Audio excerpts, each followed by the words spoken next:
What's going on, guys? Welcome to another episode of Tasty Tuesday on Tasty Loot Gaming, the show where we talk about gaming news. My name's Seth. I'm Chevy. And I'm Chris. And quick reminder, play Little Big Planet 3 and Not a Hero. Also, our game of the month, Alien Nation. We'll be talking about Alien Nation on the Tastecast episode 24. I'm doing the game of the month of that month then. And we'll be talking about Little Big Planet 3 and Not a Hero this Friday. So make sure to play those games. Come back this Friday. Hear what we had to say about them. Let us know what you think about them as well. But with that, let's get into the news. So for our first bit of news, Nintendo said that the Switch, when you buy games, on it digitally, they will actually save to your account and not the console itself. Now, this is weird for them because the Wii U, and I believe the Wii as well, when you bought games, they were saved to that console. So with this, with any new iterations of the Switch or any consoles they might come up with later, you'll actually have these saved to your account. Now, this also, not confirmed, but rumored, any games that are on the Wii U that you bought digitally that also will be on the Switch, you might be able to download. Don't hold me to that, but it's something that people are talking about. What do you guys think about Nintendo kind of redoing the way they're allowing you to purchase games and have access to them? I think it's a good thing, just because I know, like with my PlayStation 3, for example, I have PlayStation 1 games purchased on it, and in order to play those, I have to play them on my PlayStation 3. Mm-hmm. That's one thing Microsoft's done really well with, is that your 360 games and your digital Xbox Live games do work on your Xbox One. I remember when I turned on my Xbox One for the first time and my Castle Crashers was available to me. Mm-hmm. I was like, oh, that's cool. I actually, get my purchases still. I just wish now that Sony would follow suit, because that's the one company who's not doing it at this point. Yeah. I think it should be given. If you've paid for a game in the past, digitally you should have access to it at all times on the new consoles. It's not like it's that hard to get them on the new consoles. It's an emulator, basically. That's all it is. And emulators are everywhere, all over the internet already. So just have it built into your console. You'll bring brand loyalty with that way. Yep. Just having us rebuy, like, oh, well, here's the PlayStation 3 version of PlayStation 1 game, here's the PS4 version of PlayStation 1 game, is annoying, and you don't buy them. It's like, I get it, you're trying to make money, a little extra hit here and there, but people aren't really going to be doing that. I don't know of many people who do. The only time I would disagree with that is the PS2 games that are on PS4. I don't mind buying them because they have put time and effort into making them 1080p and adding achievements and stuff to them. Sure. So... but you're essentially buying a new game at that point. You're not just buying New old the original. game, yeah. You're buying access to something that you might care about, like trophies. Mm-hmm. When I hear about stuff like, not like this, but the idea of not having access to things you've already bought, it makes sense. Like you said already, they're making another buck off you. If you're a big fan of that series, you're probably going to buy it. You're going to bitch about it, but you're going to buy it. I've done it. I've known people who have actually done it. But when I think about this, I think about like Steam. Steam always, no matter what, you buy your game, you have access to it. It doesn't matter what computer you're on, blah, blah, blah, blah, blah. And of course, I don't expect other companies to do that because Steam is not the exact, it's not a console.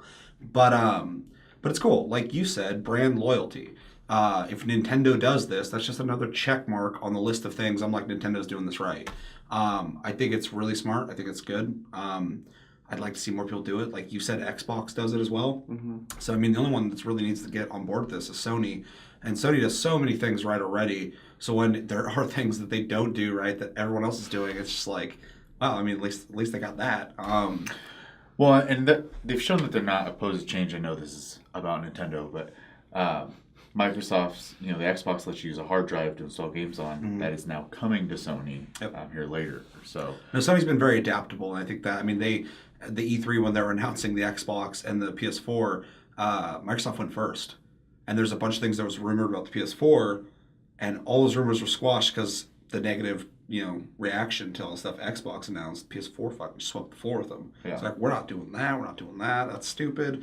So Sony's definitely adaptable, and like you said, they are just constantly rolling out new updates and new things that kind of change the whole experience. So I wouldn't put it past them to change that, but with the trophy system added and stuff, all that stuff like that, or all the trophies or whatever, I don't think they'd be too inclined to do it. But it would be cool if they did. But kudos to Nintendo for even doing that. It's a good thing. No, it's for nice everybody. to see him come out the door swinging.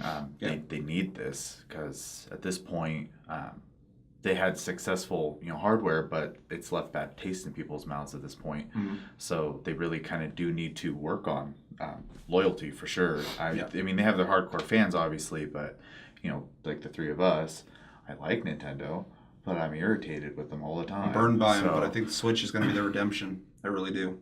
I hope so. It looks cool. So. No, if they fuck me over with this one, when I'm like, they're going to fix everything, then like, nope. You get 3 games ever. I'd be like, God, I'm never trusting you again. It's like someone that cheats on you over and over and over again. They're like, I'll never do it again. Then fucking, they do it again. Nintendo, stop cheating on me. I'm loyal to you. With that, segment news. So, speaking of Xbox, Phil Spencer was talking... He talks a lot. He posted on Xbox Wire, 2017 is shaping up to be one of the most exciting years ever for Xbox gamers. He also said, I am very proud of our first-party lineup in 2016, and I am encouraged by an even bigger and more differentiated first-party lineup in 2007, starting with today's launch of Halo Wars 2. Among those titles as well as Sea of Thieves and State of Decay 2 and Crackdown 3. How do you guys feel about his statement, and do you feel the same way? We've actually covered, I feel like not that long ago, a story similar to this where Phil Spencer was like, we got a great year coming up in 2017 or whatever. The only reason I even brought this one up is first off, there's like no news this week. But secondly, I thought it'd be more interesting to see talk about his perspective, because he is right in some ways, right? This is a big year for Xbox brand because the Scorpio is coming out. Yeah. And I'm really, really interested in seeing where that goes, because the Xbox was a little underwhelming. I feel like they fixed a little bit in 2016 for sure. He seems to think it was amazing. I think they're just kind of starting the Xbox then. So yeah, that's huge. That's going to be a big year for them. As for the games, you guys fucking, I don't know, I'm talking directly, but you guys fucking canceled a game I wanted, one of your like exclusives. So fix that. And original IPs. Yeah, go tell them you're sorry and fucking get that going again.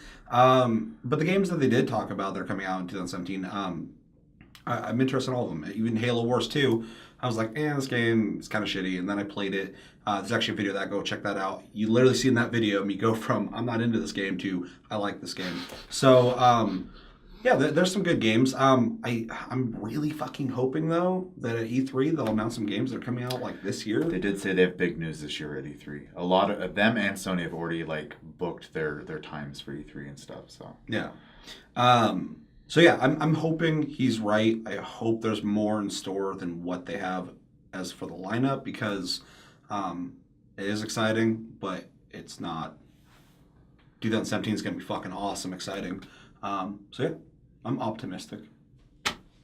No. Just leave it there. End of episode. No.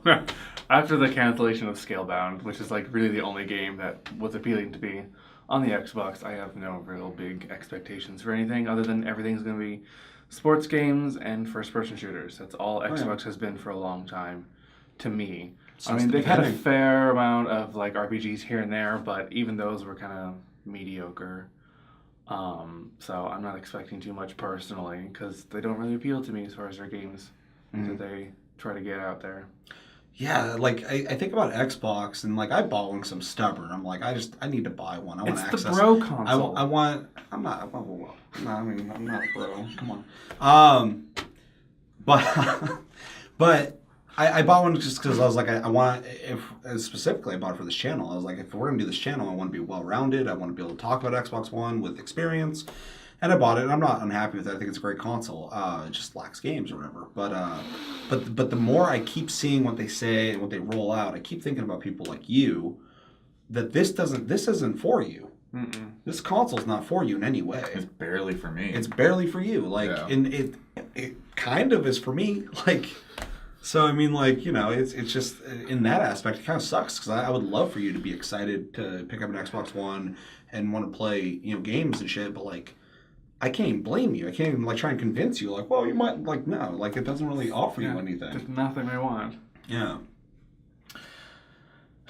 So, Scalebound, obviously, sore spot. I'm right there with you. That game looked super fun, exciting, lots of customization, had personality, even though the main character looked like a dork. Yeah. That happens. Let's see, the other titles. State of Decay 2, it's a sequel to a game I didn't care about before. First one was cool and needed multiplayer. They're adding multiplayer, so I'll probably pick it up. And I don't have anything negative to say about the game, but I'm not the right audience for that. Yeah. Crackdown 3, once again, another sequel on this list, and I'm not a fan of that style of game. First one was fun. I mean, sucked. I give Grand Theft Auto all the respect in the world, but it's not my type of game.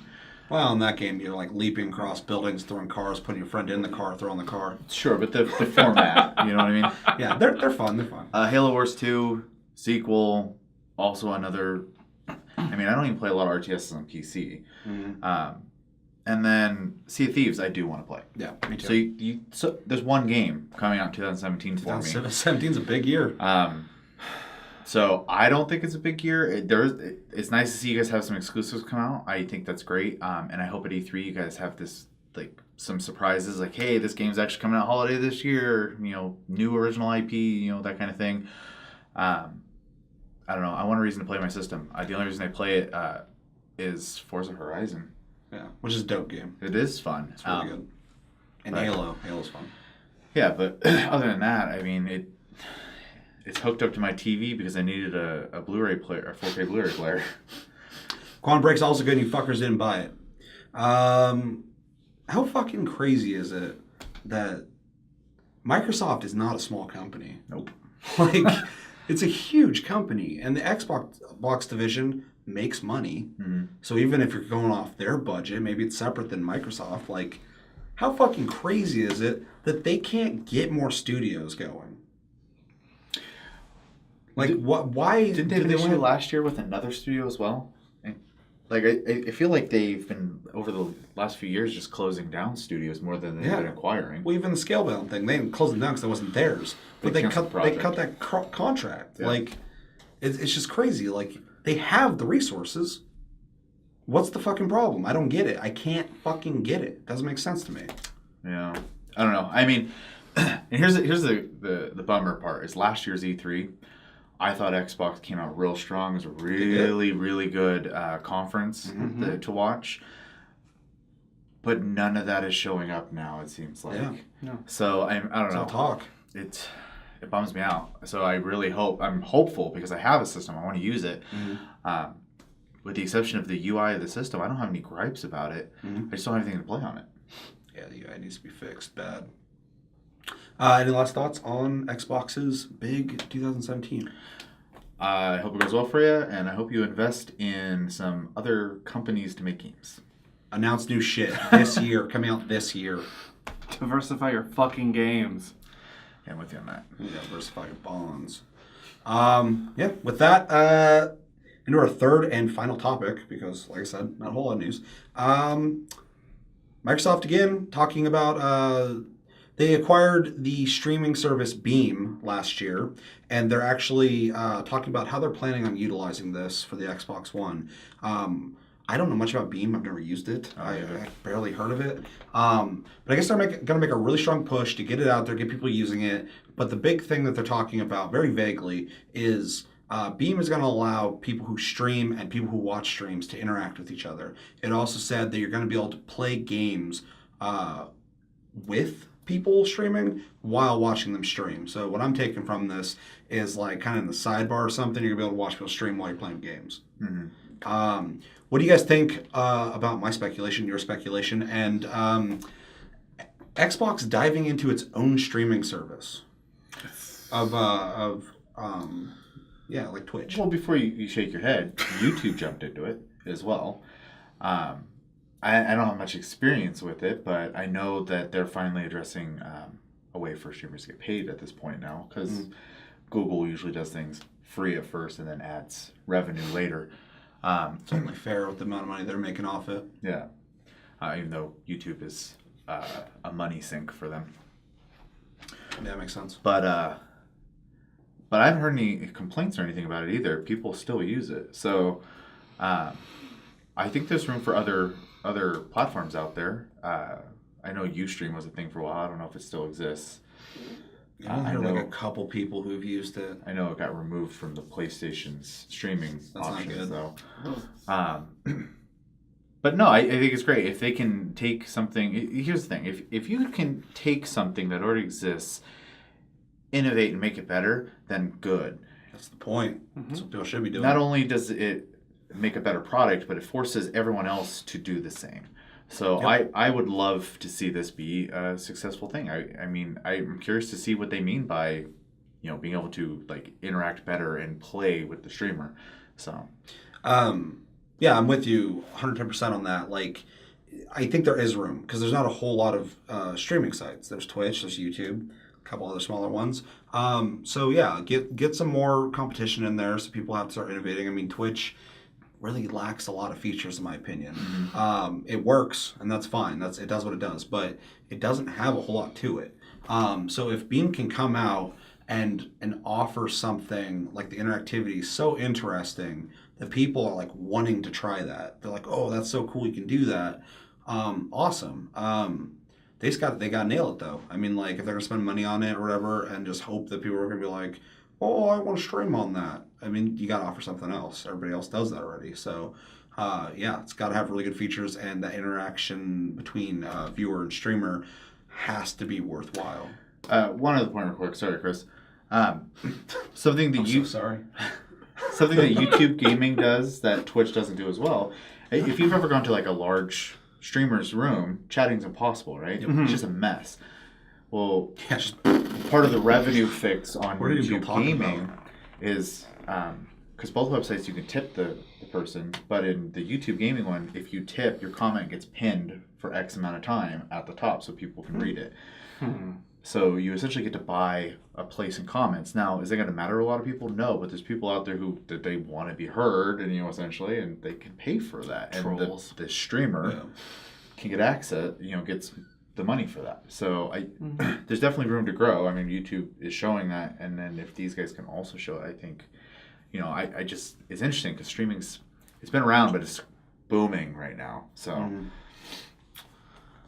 I don't know how I feel about it, to be honest. It sounds... I don't know. In the past, I've run Xbox programs before, and they've kind of been lackluster in a lot of fields. And I worry that that's what's going to happen with this one. It's just going to be like a cheap kind of imitation of Twitch. And just their own... Only Xbox can do it. And the whole, like, being able to play with your viewers is basically creating lobbies in games is all that's doing.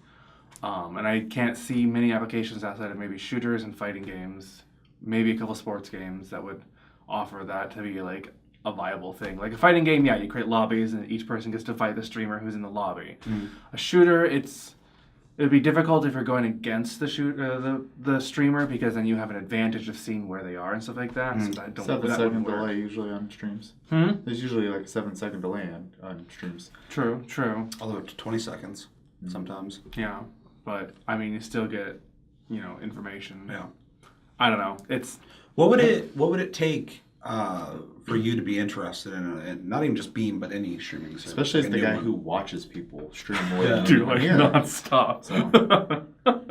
I don't know. I don't know what it would take. I mean, I like Twitch a lot outside of like the chat spam, but that's not something really Twitch can super regulate. I mean, like I know the streamers can regulate how fast people can text in the chat, but then you lose viewers because then they can't type as much as they want to. So you can kind of deal with the word vomit. Do any of the streaming services have any kind of like voting system? Because I was thinking it'd be kind of neat when I'm thinking about interaction between the viewer and the streamer. Of if like the streamer puts up a vote of like, should I go this way or that way, or should I fight this dude? What map should I play? And everybody in there can like vote, and you can get at that time an active count. Like I know that Twitch doesn't have a program like that. Everybody uses straw polls for that. I don't know many other streaming websites. Yeah. But no, Twitch does not have that. So if you added something like that, it'd be interesting. But It'd be kind of fun to like have a community of people going like, oh, let's fucking all vote together. Because Yeah. the reason I even think of that is because The Walking Dead, the newest season, has a thing where if you stream on Twitch, people can actually interact with your decisions. They vote on it. okay, And So you're playing, and you also click what you want to do, but everybody else also, and whoever gets the most votes, that's what happens. So you're almost kind of watching and experiencing it with the people watching you play it. Okay. It's like when Twitch played like Pokemon or something. Yeah. Gotcha. You mean that they still are? Yeah. It doesn't end. I didn't know it was still going on. It's they're doing like an anniversary thing right now. That it's Pokemon Yellow, except for instead of Pikachu following you around, it's I can't remember the bird's name now, but it's a callback to the either the stream or the show or the game. I can't remember. I don't follow it that much, but I saw that and I was like, holy shit, it's still going. That's crazy. Yeah, that's crazy. I had no idea. So yeah, overall, I'm optimistic. I'd like to see what they do with it. Like I said before, I think competition's good, just kind of like you said as well. I do understand your viewpoint, absolutely. And I do think, thinking about your viewpoint, what can they do really to like make it interesting? So I mean, I'm curious. I'm curious to see what they do. I'm also curious, especially because I have a Twitch account, but like I don't ever go watch people. Yeah. Like the only time I've ever done it is like if you were streaming, I'd hop in there and like watch what you were doing. But I need to start streaming again. But that's a little different. I know you versus like I don't generally care what other people are playing or what they're doing. So it doesn't do anything for me. And you're just fucking. I'm just like, I follow like 8 people. I worry that thinking about it now that Xbox is gonna make it like a membership program. They're trying to get money out of it. That would never work. It wouldn't work. Like, no one's gonna pay for that. But I worry that they're gonna do that.